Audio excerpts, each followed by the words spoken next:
We're nearly 3 months into Minnesota's COVID-19 vaccination rollout, and we've already hit another milestone with more than 2 million doses administered. One of the challenges with the rollout is ensuring equitable distribution of the vaccine.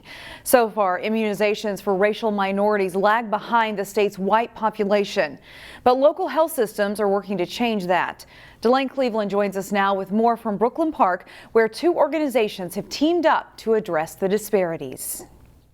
North Memorial Health has teamed up with Hennepin County Public Health to help ensure more equitable distribution of the COVID-19 vaccine.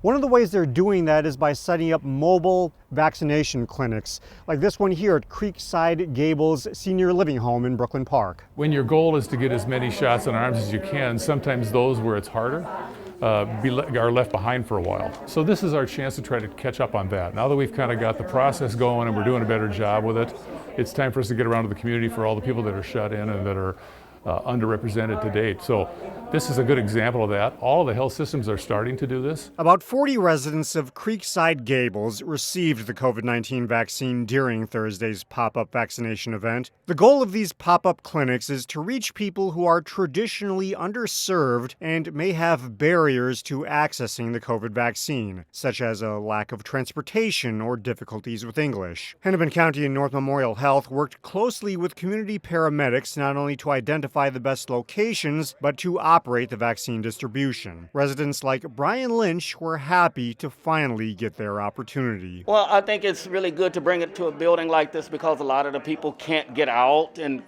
probably wouldn't take the shot otherwise. So it being brought here really helps. The residents today received the Moderna version of the vaccine, which means that they will need a second shot. North Memorial will come back here in 28 days to administer that second dose. Reporting in Brooklyn Park, Delane Cleveland, CCX News. The Brooklyn Park Fire Department is investigating 2 apartment fires that happened around the same time on Thursday afternoon. The first at the Groves Apartments on the corner of 63rd and Bottineau Boulevard. The fire displaced several residents there. When firefighters arrived, the fire had spread to 3 balconies. It took crews several hours to make sure it did not spread further.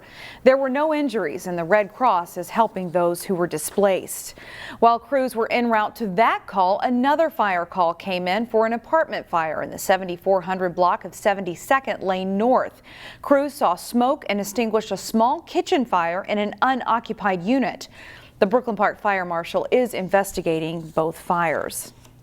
Huntington Place apartment staff in Brooklyn Park say they have fewer work orders on file than they've had in a long time. But the pandemic has also slowed down how fast they can make major repairs.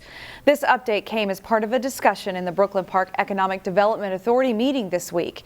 Aon Properties, the nonprofit that owns Huntington Place, requested some changes to its loan agreement with the city because improvements are going slower than expected. While the pandemic has slowed down repairs, there's also more to do than Aon first realized. The changes are not in regards to the loan amount, but rather the order some of the work gets done. We're moving up some of the critical items from phase 2 to phase 1, and then we're extending the deadline for some of the original phase 1. Council members mentioned that while they are still hearing some resident complaints, the reports coming out of Huntington Place are much better than they've been in previous years. On Saturday, you can enter Twins territory while supporting others in need. The Minnesota Twins will host 2 pop-up food drives in the CCX News viewing area to support the Salvation Army. One is at the Plymouth Cub Foods on Vicksburg Lane, the other in northern Brooklyn Park at the Cub Foods on Colorado Lane. They take place from 10 until 1 on Saturday. The first 100 food donors at each location will receive a gift from the Twins. According to the Salvation Army, service requests have increased 155% due to the pandemic. In the Twin Cities, that demand included 40% of the people who have never visited a food shelf before. In today's Weekend Showcase, we meet a Maple Grove resident who has established herself as a big part of a company called Open Window Theater. Here's Neil Persley with today's Weekend Showcase. On a late Wednesday afternoon, I found Katie Humnick at her post in Open Window Theater in Inver Grove Heights. I graduated in the middle of a pandemic, for starters, so got home from college and really didn't know what I could do. The Maple Grove resident graduated last spring with a degree in English writing and a minor in theater from Wheaton College. She began as a volunteer last summer at Open Window Theater. And I said, I can do basically anything in the theater. Volunteering to do anything and everything over last summer paid off. Eventually was able to come on as box office manager and stage manager. The latest production is an original Lenten drama by Jeremy Stanberry called The Scrutinies. The Scrutinies, it's a play with music that is based off of the Scrutiny Gospels. So coming from the scriptures, the story of the woman at the well, the man born blind, and Lazarus being raised from the dead. I play a few characters. I play Jesus, which is, as an actor, pretty much impossible. While not a musical, there is music in the play, which Darling wrote. Oddly enough, I had just finished a song like a week and a half ago, maybe 2 weeks ago, called Don't Take Your Eyes Off Me, that might as well have been written for this play.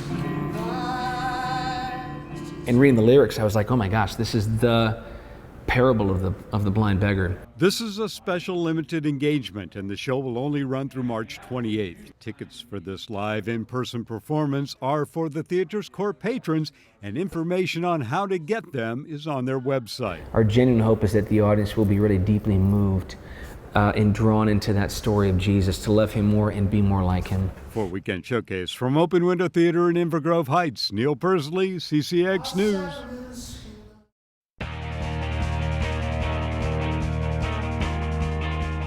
I'm John Jacobson with sports. The section hockey playoffs are underway, including a matchup of two Northwest Suburban Conference teams in the 5AA boys tournament. It's Champlin Park and Totino-Grace facing off in the 5AA quarterfinals.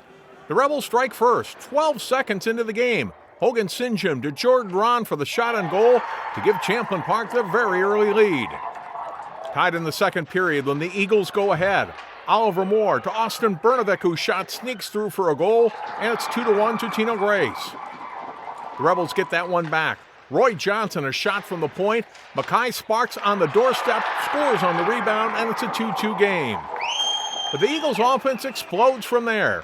Off a Rebels turnover, it's Bernovic feeding Moore for the shot and goal, and Grace is in the lead at 3-2.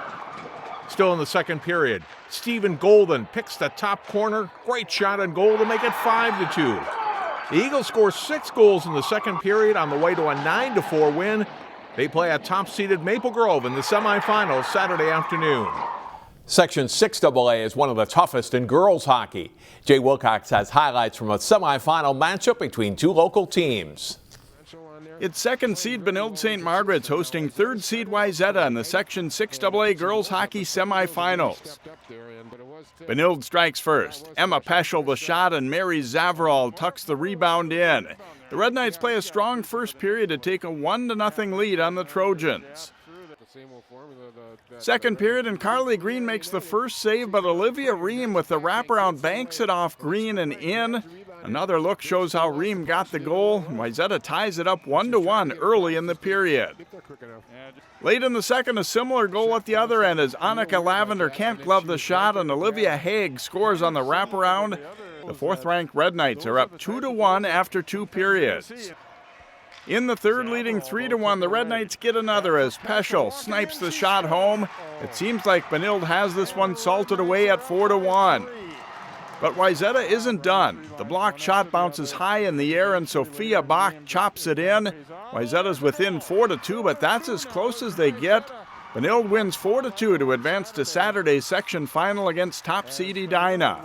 The Benilde and Wayzata boys won in the 6AA quarterfinals. Here's the pairings for Saturday's semifinals in the Section 6AA boys tournament.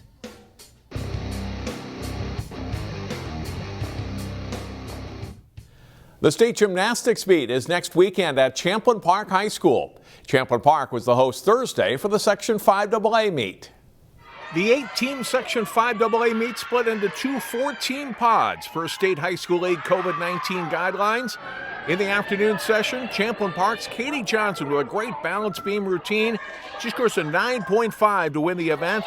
Johnson also won the floor exercise and advances on to state as an all-arounder. Sasha Thompson of Maple Grove was terrific on the floor exercise. The Crimson sophomore with a score of 9.525 to finish second. She also is a state all-around qualifier. Later, it's Thompson on the vault. This effort lands her a score of 9.65, which makes her the 5AA vault champion. Champlin Park's Tashina Bioko Alase finishes fourth overall in the floor exercise. She earns a state meet berth, though, with a score of 9.325. To the uneven bars, and Champlin Park's Emma Saxa. The senior wins the bars with a mark of 9.375. She's on to state. Another bar state qualifier is Maple Grove's Abby Palmer. Palmer scores a 9.075. Park Center was in the evening session of the meet. Annika Lee finishes second to Thompson in the vault. She scores a 9.6. Like Johnson and Thompson is a state qualifier as an all-arounder. Leah also finished third in the balance beam and finishes second to Johnson in the all-around. But it's Elk River Zimmerman winning the section, about 2 points ahead of runner-up Champlin Park, with Maple Grove third, Park Center fifth, and Osseo Fridley in eighth place. Find more prep sports games and highlights at ccxmedia.org.